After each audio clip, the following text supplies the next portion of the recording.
Okay. Thank you very much, gentlemen. Here we have I listed these up to this point. Since Goliath and the women singing their songs, Saul has slain his 1,000, but David his 10,000s. And boy, the jealousy starts. But since that time, and David is on the run, first of all, he goes to Samuel. Chapter 19, he flees to Samuel. Chapter 21, he goes to Nob. Chapter 22, he goes to another cave of Adullam. Chapter 22, verse 5, he escapes to the forest of Hereth. Chapter 23, the family of Keilah. Later on in that chapter, the wilderness of Ziph. Later on in chapter 23, the wilderness of Maon. And now, here we are at the cave at En-Gedi. Those places I've never heard of until I've studied this, but that's where they are. And so, what does the men that are with David, what do they tell him right out of the chute, right at the first part of this chapter? What do they say? Do I? Here's your chance to take out your enemy. Well, yes, Saul was David's enemy, but David did not look at him like that. If somebody treated me the way Saul treated David, yes, I'd say that's my enemy. A guy that's thrown swords at me, trying to kill me, javelins, hurled swords at me and try to pin me against the wall. I'd say that's my enemy. But David did not look at Saul like this, because almost every time David addresses Saul as the anointed of God. He was the anointed king that God put in place. And that's how he looked at him. He overlooked pretty much everything else that Saul had ever done to him. And he always says the anointed of God. He puts it behind him. Here's his chance. He has the opportunity to kill him, to get revenge, but he doesn't do it.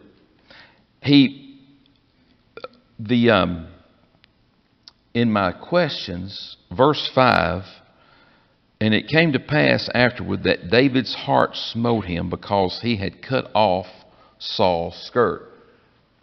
And I said, explain that verse. What does that verse mean?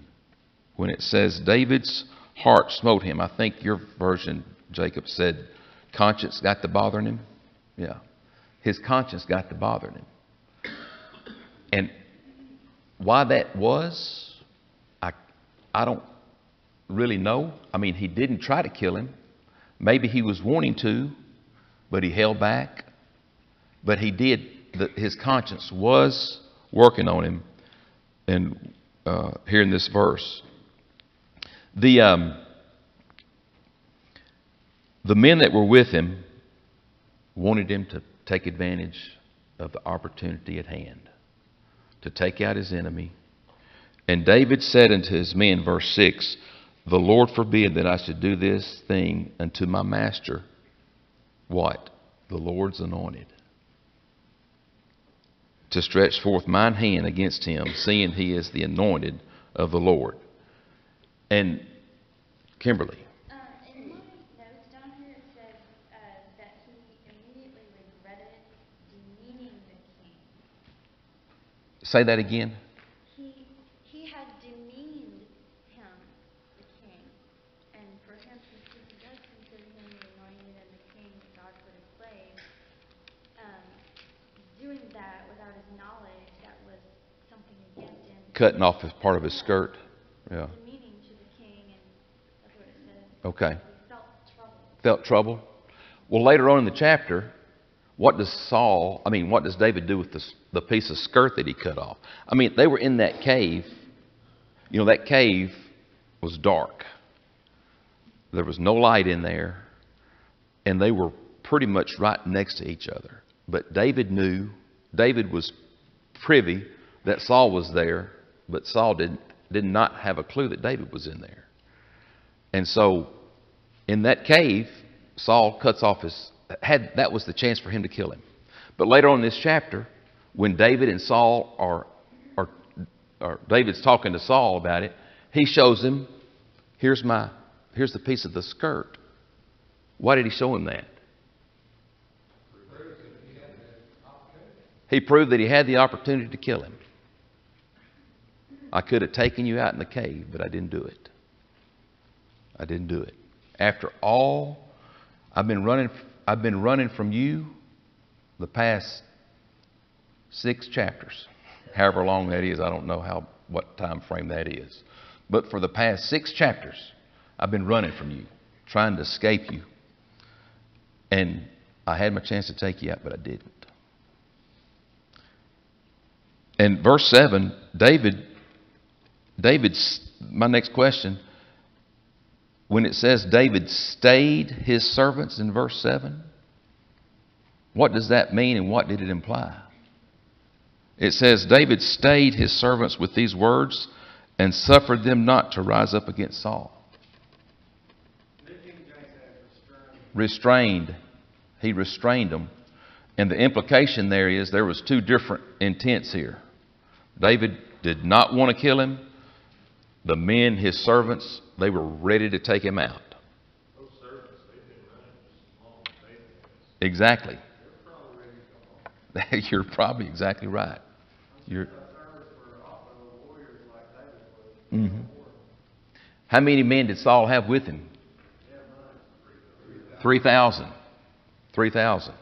We don't know. I don't think it said how many David's with him. That's right. Ricky. I think there's a lot more interesting at play here because David has been anointed. He understands what that means. So he's pointing out the fact that Saul's still the anointed king. He's still there. When God chooses to take him out, he'll take him out. It's not for David to do that. Mm-hmm. He respects that. But these men here, they don't know that David should be anointed to be the king. They just know that he's been a very successful warrior. And he took the Philistine out. And he's been great for some reason as a young man. They don't realize what all is going on here. They at least respect him and follow him. David, verse 8, probably a key verse in this chapter. David also arose afterward and went out of the cave. Here, the first time they went out of the cave, and cried after Saul, saying, My Lord the king. And when Saul looked behind him, David stooped with his face to the earth, and he bowed himself to the ground.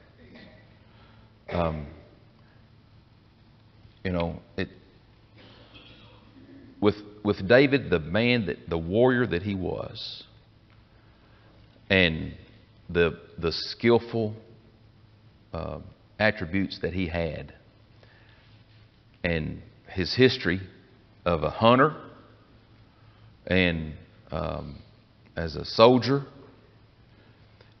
it takes me back to our key verse back in chapter 16 when he was anointed, verse 7, when it says, the Lord does not look on the outer man, but where? He looks upon the inward. He looks upon the inward. And every incident that we read about in this chapter or in this story of David, when he reacts like this, it takes me back to chapter 16, verse 7. One thing about it, David was very courageous. There he is standing. He stood against it when he was little, when he's 16 or whatever we said, in front of the Philistine army. Now he's standing in front of Saul and his army. Mm-hmm. Exactly. He was not afraid because he knew God was on his side. He knew God was with him. Saul so fixated on David, though he can't see that he's not warring against David. He's warring against God. He's trying to go against what God told him. He said, I'm taking the kingdom from you. Mm-hmm. And he knows David is anointed. He's trying to succeed God's plan. Well, it ain't going to work. It's not working. God will protect David and not Saul.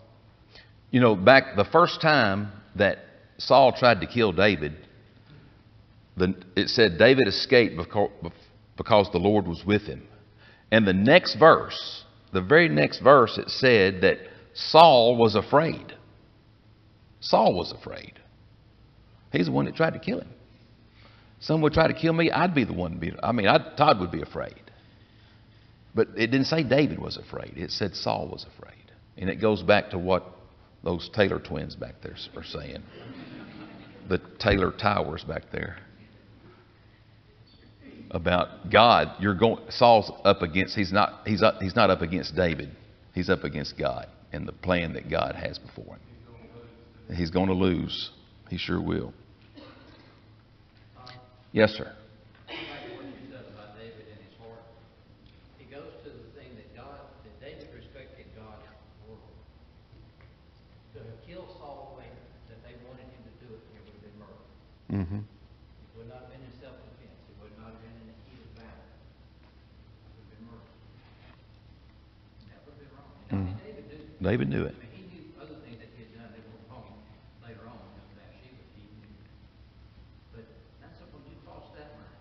This one back here. I mean, this was the test that God allowed him, gave him. Mm-hmm. To say, oh, what are you going to do with it?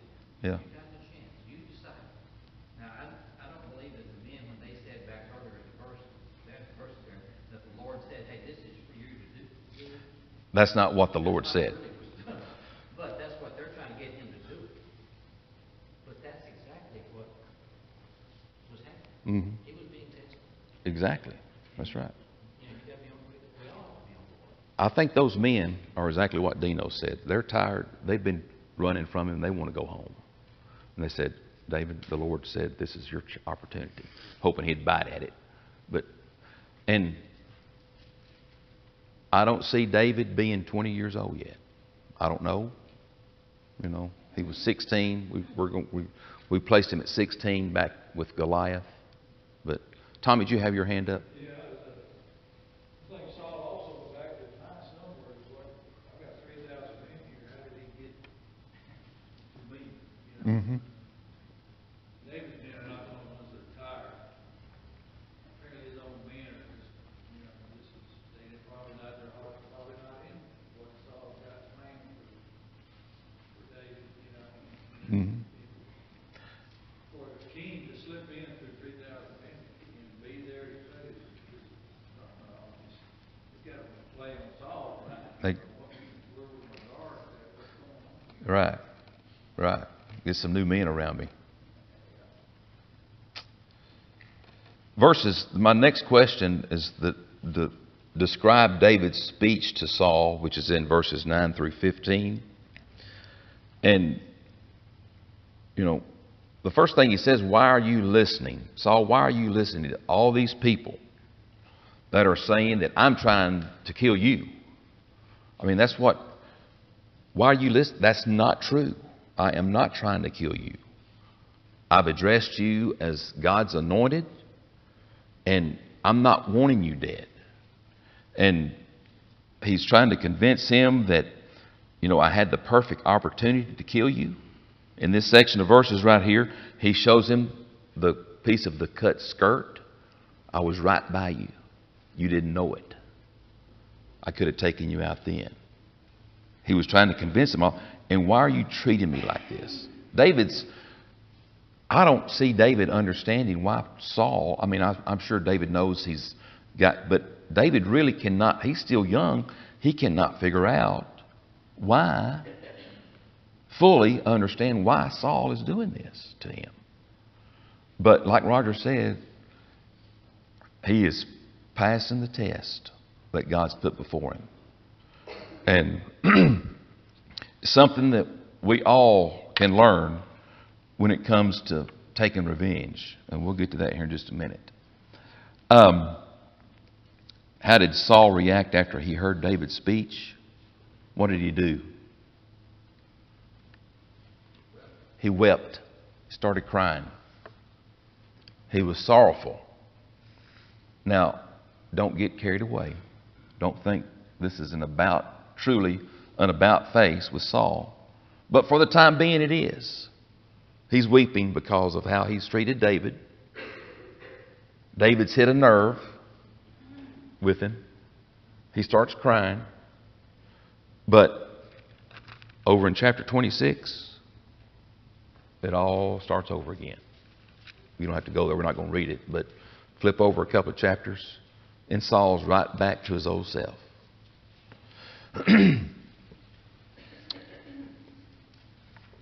There is an agreement there at the very end, verses 21. Verses 20, Saul says, "And now behold, I know well that thou shalt surely be king, and that the kingdom of Israel shall be established in thine hand. Swear now therefore unto me by the Lord that thou wilt not cut off my seed after me, and that thou wilt not destroy my name out of my father's house." And David sware unto Saul, and Saul went home, and David went his way. What was that agreement? I mean, Saul said, "Promise that you'll not remove my seed." Why would he have to make that agreement with David?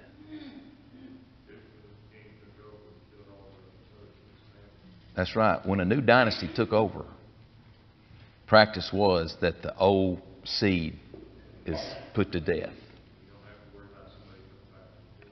Exactly. Exactly. But they made an agreement right there that David would not take out Saul's remaining family when David took the throne. David had a chance for revenge, but he didn't do it. What's revenge? Define revenge.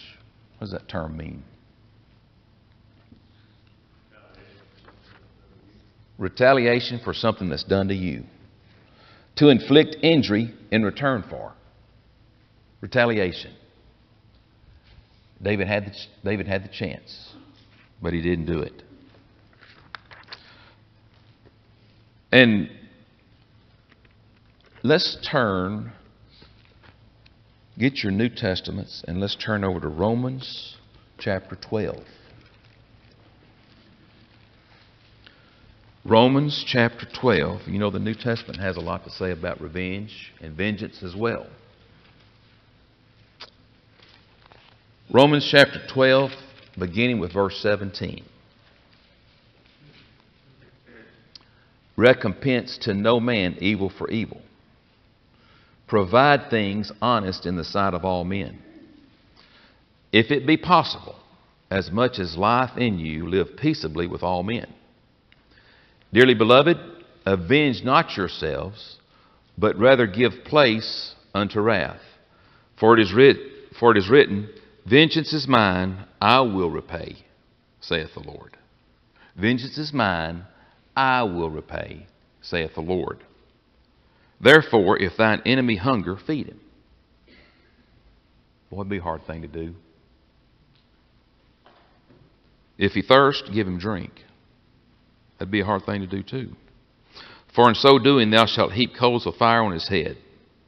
Be not overcome of evil, but overcome evil with good. What does that verse mean? For in so doing thou shalt heap coals of fire on his head. What does that mean? What happened to Saul? He felt it. He wept. He felt it. He wept.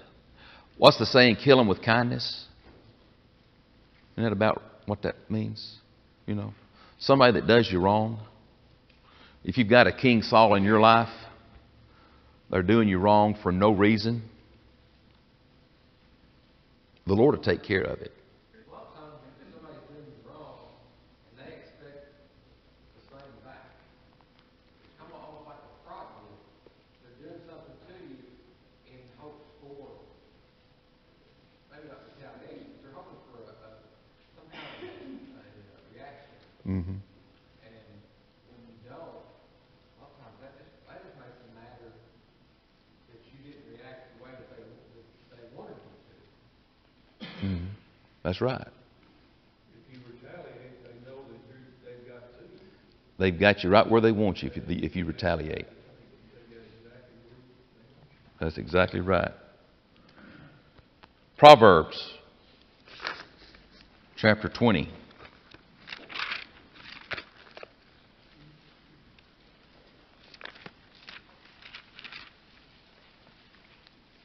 Two more verses we'll read and we'll be done. Proverbs chapter 20 and in verse 22. Proverbs 20 verse 22. Say not thou, I will recompense evil. But wait on the Lord, and he shall save thee. Now back to Hebrews. Hebrews chapter 10.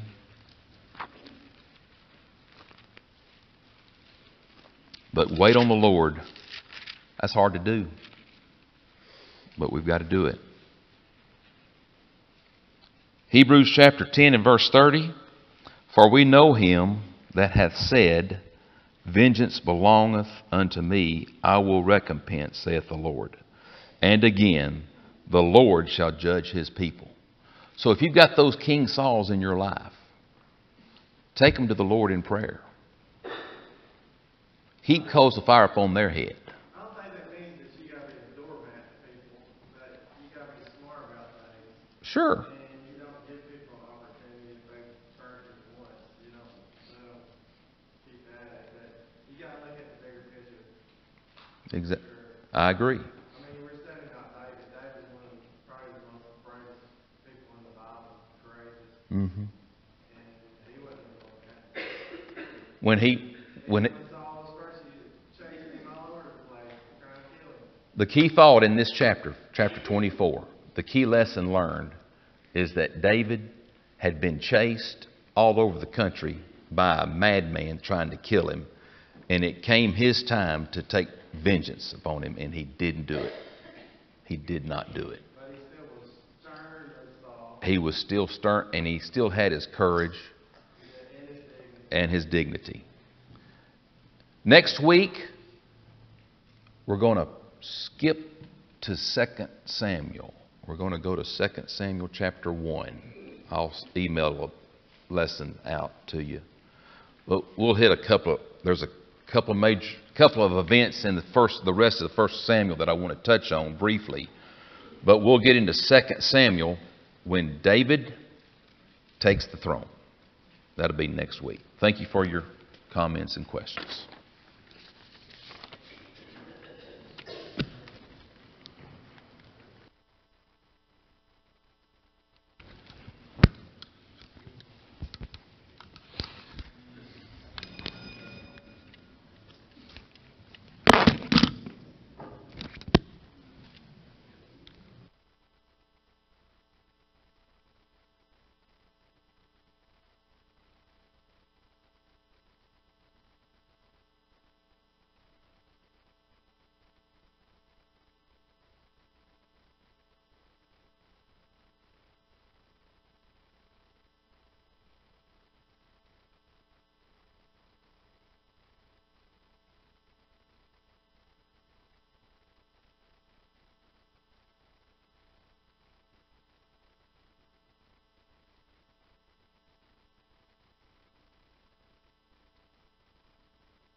Number 473.